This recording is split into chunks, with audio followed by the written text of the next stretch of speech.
Hello and welcome to Future Casting with Utah State University. I'm Elizabeth Cantwell, president of USU, and I am host of this podcast.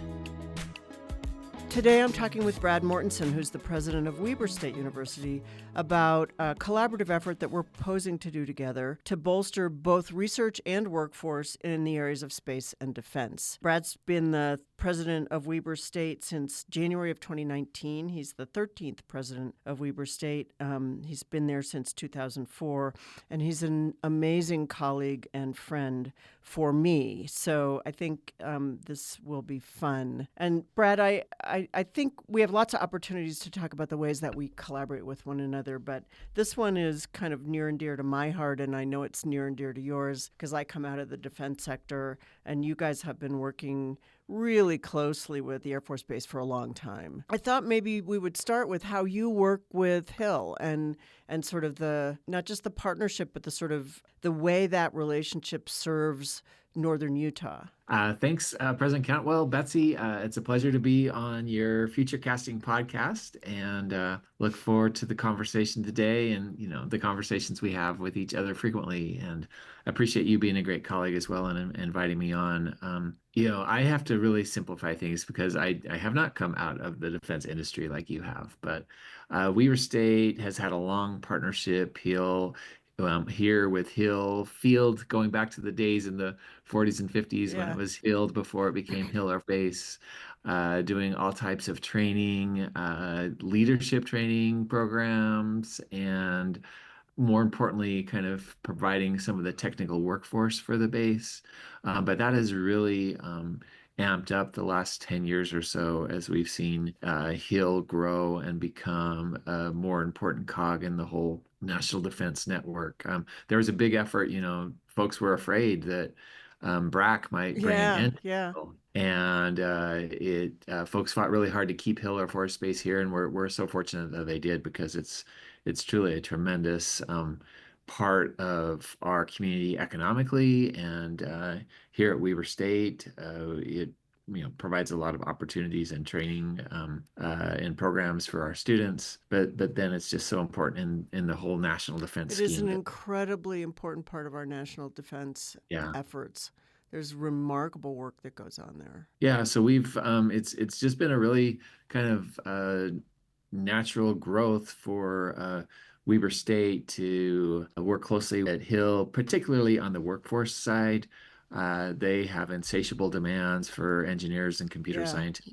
And then a little bit on the applied research side. But honestly, that's what excites me about this partnership is being able to leverage the expertise and potential and understanding that Utah State has with our efforts. I think will only improve the whole landscape for everyone. So I thought we might talk a little bit about at least one of the joint efforts that we already have going on, which is associated with a really critical need for Hill Air Force Base in materials science and materials engineering and manufacturing engineering. And we have a program, and you've been part of this for longer than I have, but my understanding is we have this really kind of cool partnership where your engineering efforts at the 1 to 4 year level to fill their workforce needs become a platform for students who want to go on and get a master's degree or get sort of more deeply involved in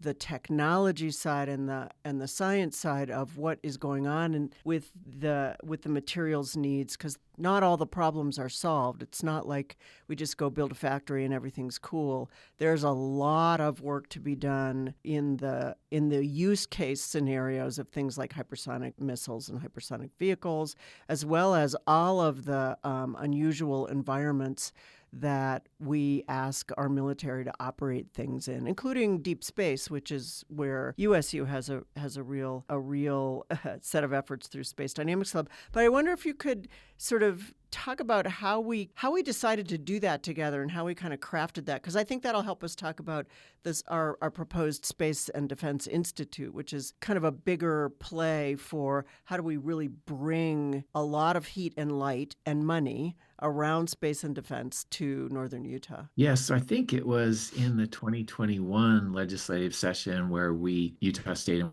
Weber State jointly proposed to start this stacked, if you will, manufacturing engineering Yeah. program with emphasis on advanced manufacturing to help meet the needs that Hill Air Force Base has. And the legislature, as they have done many times in the past, was very eager to support efforts that help the workforce and the technical needs of the Air Force. And so we were able to get some funding that year to start the program up, and we got a little bit more funding, not as much as we had hoped 2 years ago, but still, it does create a great partnership where Weber State focuses where our strengths are on the workforce preparation side, really tailoring programs to meet industry needs, and then USU can come in at the graduate level and help folks tool up even more Yeah. when it comes to finding solutions to those creative problems and the whole area around advanced manufacturing. It's software and it's advanced manufacturing. I think those are the two biggest hills, no pun slightly intended, to climb for the folks at Hill Air Force Base because the area around hypersonics and being able to update those technologies to what we as a country originally adopted in the Yeah. 50s and 60s, to more modern, cost-effective, flexible applications that our adversaries are using is just critical path in the whole defense scheme of things. Yeah, and I know certainly when I looked at Utah as I was thinking about coming here to USU, the ecosystem of defense companies almost uniformly have a need around advanced materials and the manufacturing and manipulation of advanced materials that may not be sort of easily obtained in the private sector at the moment. One of the things that this materials workforce development effort, joint effort that I saw was it allowed us to build some unique facilities. And it's one of the things that that I've observed over my career in defense is when there is investment, and particularly joint investment between state entities and universities where there's clear need on the part of the defense sector, unique facilities make the difference between us getting really large federal grants and some other state getting them. Let's use Arizona, where I used to be. And I see a willingness on the part of both our commercial sectors in defense and space and our federal partners and our state to help us with what's the infrastructure that's needed to really set us apart from the rest of the country. So you guys were able to build some really unique new capacity in materials processing or in materials manufacturing. Is that correct? Yes, and it goes back. I want to give credit where credit's due. It really started back a number of years when through this enhanced use lease program Yeah, yeah, that started Falcon Hill, what we know now as Falcon Hill on the west side of Hill Air Force Base, where the legislature set up a program that private investment could come in and help build new facilities for the Air Force and create more capacity for their workforce and their research needs. And the program that the state had, USTAR, built a facility there, and that was having a hard time functioning. I don't think they quite had the model right, but we were fortunate that the legislature transferred that to Weber State a number of years ago, and we've now branded it as the Miller Advanced Research and Solutions Center. yeah. And it's just right outside the West Gate at Hill Air Force Base, off of exit 335. I like to say to make sure I get off of the right place on I-15 to get there.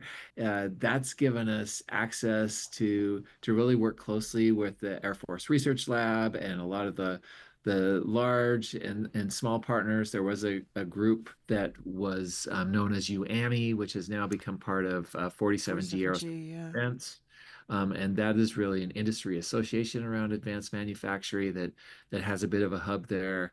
And so we've been able to bring a lot of the thought leaders and increase the technical capacity there we have with different types of equipment and things to be able to work side by side with folks from Hill Air Force Base and the Air Force Research Lab on some of their biggest problems. So what you are talking about is what I think about in the following way. And I know that USTAR, and I just know this from hearing about it, doesn't necessarily leave a good taste in the mouths of of many Utahns. But the truth is that an investment like that takes time to build out what you just described, which is really an innovation ecosystem, a whole ecosystem that begins to really feed on itself somewhere in the 7 to 10 year time frame after an investment like that. And we are, I think, really beginning to see that. Certainly between Weber and Hill, and between USU and our UARC affiliate, the Space Dynamics Lab, which just probably closed on. I mean, they are in the realm of $2 billion in IDIQ, meaning that won't all come to Utah, but an enormous amount of that will flow through that entity. And USTAR made investments, joint investments, quite a while ago, that we utilized to build, again, infrastructure capacity and start the process. So I have incredibly high hopes that if the state is willing to invest again, we can sort of 10x, 100x the economic value of really ramping up this innovation ecosystem, which is in part what 47G is focused on as well. And you know, my near and dear to me, and I think you, is Northern Utah. Is that now we become a genuine national scale hub for not just space and defense research, but space and defense manufacturing, space and defense, sort of innovation, new ideas turning into companies and products really quickly that can get tested here and moved forward here. So I thought I might move back because, again, you work more closely with Hill than I do at the moment. And just ask you, Brad, to talk about, even in the context of 47G, and both of us are, I think, I am enormously grateful, really welcome to participate not only at the board level, but with 47G. I think that's hugely vital for creating these innovation ecosystems. What are you hearing in the defense sector here in Utah about what our needs are? Yeah, it's really when you're able to talk directly to the folks at Hill, it adds a new level of importance to Yeah. this whole work because I frequently kind of compare the amount of attention that Silicon Slopes receives, Yes. and it's very attractive and cool and a lot of cutting edge technology. And I think the aerospace and defense has all of those things plus the importance to our national defense, Massive added service. to it. Yes. And it's a little bit harder to attract the level of public excitement and enthusiasm around that for whatever reason. So I really appreciate the effort of 47G and getting to hear from these leaders. Yes. About a year ago, General Stacy Hawkins, who I was the commander here at the Air Logistics Complex at Hill Air Force Base, and now is the commander over the Air Force Sustainment Center Yes. and Air Force Material Command. But he was giving a briefing, and he said that Hill Air Force Base is implanted in every operational imperative of the United States Air Force. And then he went on to talk about what some of those imperatives are and how vital they are to national defense in the light of what our adversaries are doing. And you just kind of like sit back and go, okay, this is important at a national and global scale in ways that Yes. people who drive by Hill Air Force Base every day don't Might realize. might not know. People who go to work there, I think, have a greater Yeah. realization of that. But it makes me feel like it's incumbent on me when well, it's probably, I guess it's 2 months ago now, when General Bell, I had a chance to sit down with him at his office, who's the current commander of the Air Logistics Complex. He just said, we want to bring more capacity here to the West Gate, to Yep. Falcon Hill, to be able to work on these robotics projects and AI things that we're trying to do to improve our maintenance efforts. And we can't shut down our floor shop operations to test this stuff. So we're trying to send it to Wichita and other places, but then we have to send our people there to test it. Let's figure out how to do this right here in Yep. Utah, in northern Utah. And that's just one of many, many examples where we could, like you said before, develop these facilities where we can partner with the defense entities, with contractors, with academia, and find these vital solutions. Yeah, and you and I sat down probably the first time to talk about this. Oh God, a while ago when I first got here, and I think we're finally putting a proposal on the table that says, how do we bring these two universities together to take research and workforce development together and really propel the space and defense sector in Utah to entirely new levels. And we've kind of put an idea on the table for the state that says if you get us started, we believe that within 3 to 4 years, we can actually bring in enough federal funding to be reasonably and funding from some of our commercial partners to be reasonably self-supporting.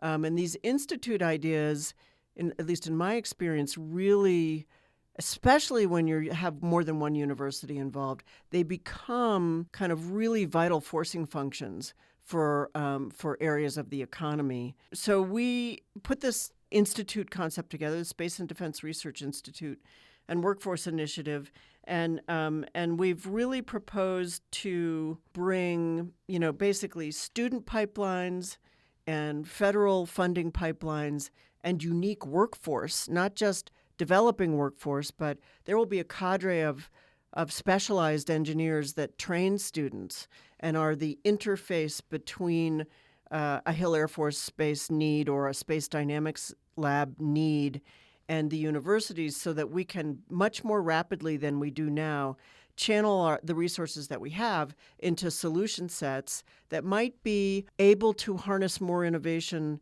than an Air Force base might be able to, for the reason that you just said. They are very constrained in taking the funds that they have and applying them in the ways that they are constrained to do so. We can bring new ideas to the table, and they come often through young people. They come through students. So, you've thought about this a lot from the student perspective, and particularly the undergraduate student perspective. How do we see an initiative like this and an institute like this really upping the volume for students to have more opportunities to engage in these areas, to learn by doing, whether it's internships or it's hands-on manufacturing or it's undergraduate research, and then actually going out, staying in Utah, but going out into the workplace and bringing those ideas with them? Well, I really think it begins even before they step foot on campus at the university. There's a lot of effort that we need to do, reaching out into the high schools and junior highs and elementary schools to have students see this as an exciting career path, which can help them do the preparation around Yeah, the math, science, and yeah, some of the things that they need to be successful. The other thing is that the Air Force people tell us all the time. One of the reasons why they want to do outreach like that to younger ages is like, don't do anything stupid because you're going to have a background check, and that can be a career limiting move. Some of these decisions you make as a teenager from these very cool opportunities. So just kind of helping yeah, folks know that early on. But then one thing that we're finding is trying to get students into internships early, even in their second year, yes. is important because that gets them in this background check queue, which I don't understand why it's so terribly complicated and slow, but I could explain it it to you, is. but I will say this is really one of these little, like, if you know, you know, and if you don't know, you don't know. But it does take a long time. And Yeah. getting young people who have an affinity for national security and want to work in these environments and want to make a contribution to understand that this is a piece of that lifestyle. And it comes with, a few constraints. Don't get drunk and take a picture of something unusual and post it on your social media, because that's not useful or cool, and it constrains you. But it also, yes, it does take a long time. Yeah. Yeah. Yeah. And the Yeah. younger you are, for any young people listening to this, the younger you are, the faster you can get a clearance by a lot. So the earlier you get into this mode of national security work, the easier it is for you. And then you get exposed to all this cool stuff. Really, by that I mean important problems that you sometimes will be able to have responsibility and authority for helping solve that problem very early in your career. You don't have to wait 15 or 20 years until someone gives you the keys to making a real difference in the world. And again, younger minds, let's take AI as a really canonical example, uh, are unsullied by a lifetime of you can't do this and you can't do that and you can't do that, and are really good at asking the why not questions. Why can't we do it this way? Why can't we do it that way? I can't wait till we have this funded and we can start doing kind of innovation challenges with one another and with our partners, because those are incredibly cool. And around things like autonomy and AI, I think our students are going to blow our minds. I think they're going to try things that we wouldn't have even thought about because we've been trained in a particular way. One of the other areas, but I guess maybe I want to kind of dig in a little bit to what are we talking about here? We are talking about advanced manufacturing. We are talking about autonomy. Both Weber and USU have kind of clusters of autonomy related either training or research, and we are building out test beds, but it would be really interesting to have those test beds be affiliated with a location where they can directly be applied to national security types of problems. I think that's absolutely huge. I'm going to evangelize for just a minute, because my background is when you can build an institute like this, not only jointly with other universities, but with state agencies and with federal agencies, then you can really fairly rapidly leverage very large federal investments. And we have, I believe, every reason to expect that in the aerospace and defense sector, those investments will continue in this new administration. And in fact, maybe accelerate some. And certainly around novel forms of advanced manufacturing, novel advanced materials, which is a huge deal in Utah, not only for aerospace and defense, but for our energy sector because of the availability of every possible underground resource you could imagine, all in the state of Utah. But then AI applications that have to advance at the pace that the adversary is advancing. And you can pick your favorite adversary. I like to talk about China because they are moving so fast. We can't afford to sit around and look at things and go, do we want to do that? No, we have got to work with our partners and get rolling. And so I see this initiative as a real benefit to the nation, but where we can create these hubs of economic value here in Utah. So I wonder, I think it's really valuable, and Brad, you and I have talked about this, to kind of future cast a little bit, which is the title of this podcast, to how potential collaboration, at scale between Weber and USU can deliver outcomes for the state. I know we've talked about that. I wonder if you could riff for a little bit, and I can do that as well, on what's this going to bring to Utah in the future? Yeah, I think first and foremost, there is right now what's happening at Hill Air Force Base with the development of the next generation intercontinental ballistic missile system, the Sentinel project, which is a 90-ish billion-dollar contract to develop that system. We then need to figure out how to manufacture and maintain and all of that, which are more follow-on contracts down the road. And that's being headquartered right here in Roy, Utah, by Northrop Grumman. And if we can figure out how to stand up the technologies and the workforce development, those jobs are going to go somewhere in the future. Hear, And hear. we have all the potential in the world to keep those at home in Utah, if we play our cards right in showing that we can lead out both on the workforce development side and on the innovation and technology development side. And so to me, that's really important. It's incumbent upon us as leaders in this space at this time to for the future employees and residents and others of Utah, that we don't let this opportunity pass us by. I will underscore that through my little Utah State University lens. So we manage the UARC called the Space Dynamics Lab. It has, as I said, $2 billion in IDIQ work. We'd like as much of that work to come to the state of Utah as possible, and we have to fulfill first and foremost, the workforce needs that would be required in order to execute all of that here. Space Dynamics Lab has a partnership with Hill Air Force Base. At that scale and growing from there, there will have to be significant presence in that physical location. And both of us, Weber and USU, are going to have to just scale our development of engineers like mad in order to serve that need.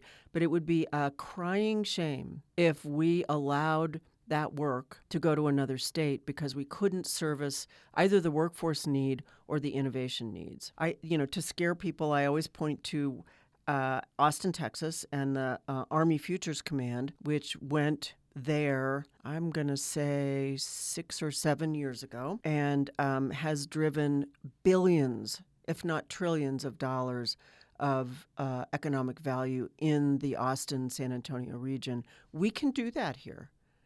These problems that we are purporting to solve jointly with our partners are massive, and they are not going away. And certainly on the space and space defense side, assets in LEO, assets that are associated with national security is exploding. I want them in the state where I'm acquiring my students and training my students. I want them to stay here and make it happen here. Yeah, I agree 100%. And then if you think about we don't even know what spin-offs or Mm, other innovations will, we know these problems that are before us now and what we're trying to solve, but as always happens, the next generation of innovation happens through by chance or by luck or by intention while you're working on this one. And so I just think we have to be priming that pump constantly here and now in order to. We're so proud in the state yes. of the economic vitality that we have shown, but it only takes one economic cycle to miss the boat, and then you're no longer in that place. And there are many examples that we could cite of that fact. So it's so very important, and I feel a lot of responsibility to do everything I can while I'm in this role to help bring that to fruition. And Awesome. yeah, I'm going to underscore, Brad. I think we don't live in an era where we can assume that we can get comfortable and then, put up a sign and then things will come to us. We have to really work for it. I know in the case of the Space and Defense Institute, we've run some numbers and figured that for something on the order of a $10 to $12 million investment, we can garner hundreds of millions of dollars of federal investment within 5 years or so. And that's not even talking about how those ideas translate through some sort of an innovation ecosystem to attract venture funding. And there's an enormous amount of it right now. It's not necessarily focused on Utah right now, that is focused on national security and those exact kinds of advancements that you were just talking about. I will just say to anybody listening, we can do this in Utah. This is not beyond our capacity. And the relative investment, I think between these two institutions, we have what it takes to really scale an investment on the part of the state to where we want to go. So I'm actually, this is probably of all the things that I've worked to promulgate since I became president of USU, this is the one I'm the most excited about because I think it is, with a little investment on the part of the state, we can make amazing things happen. And I'm also, I'm really interested in being, we're not that far physically distant from one another, in demonstrating how you do this kind of partnership, how you take a regional and an R1 and you actually work together, you don't, conflict and build enormous economic value.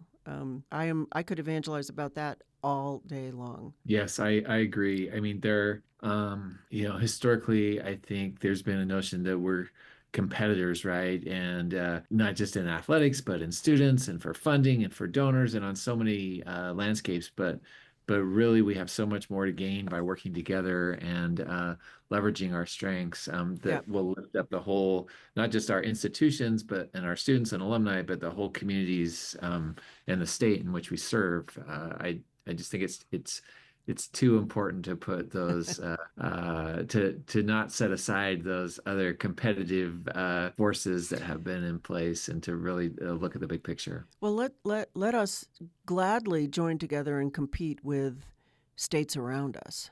Yeah. I mean, to be really clear, as they all experience some version of a demographic downturn, and we experience within a decade or so what we're, I think, calling a demographic dip. So it's not going to be as extreme in Utah. We are competitors, and we would like to ensure that the landscape in Utah is as competitive as possible so that people want to come here, but students want to come here, and then they want to stay here because their ability to not just get good jobs, but live in a place where they want to raise their families and where they want to do all of their outdoor activity happens. So I'm happy to evangelize Utah from now until but this kind of institute actually is what I call an attractor. It's an attractor for students.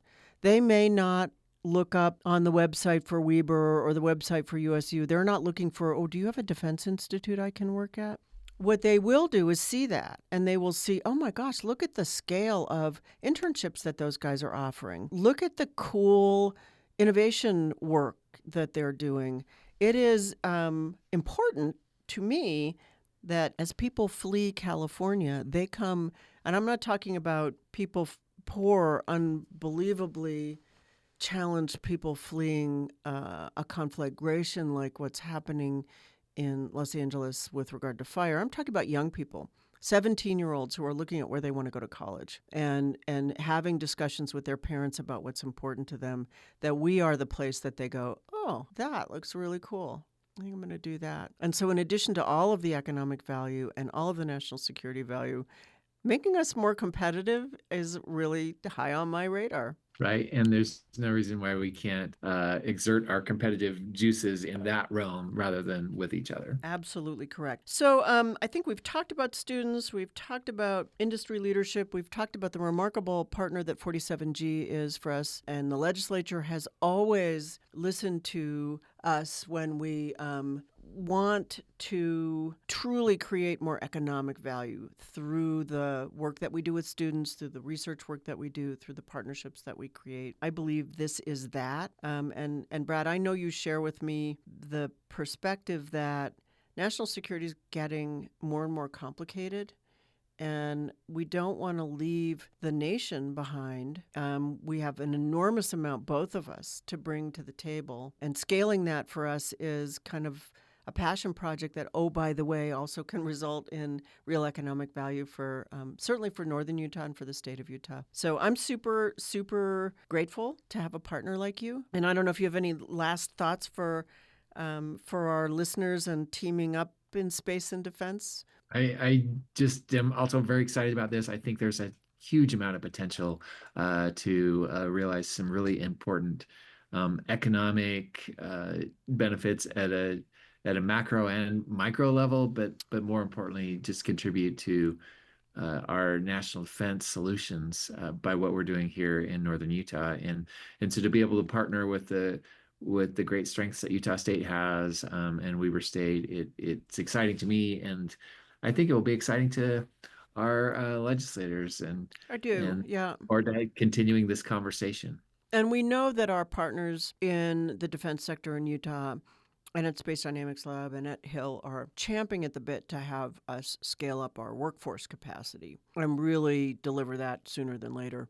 And I do not want Utah companies to go to Washington State University or Idaho State or pick your favorite for their workforce. I really want to deliver. I mean, I feel this pressing pressure. I need and want to deliver them right here in Utah, and we can do that. So thank you so much, President Mortensen, and hopefully we'll get to talk about this again when it's happening, and we can point to some of the successes we've had and really give people a sense of why this works, why this kind of partnership works.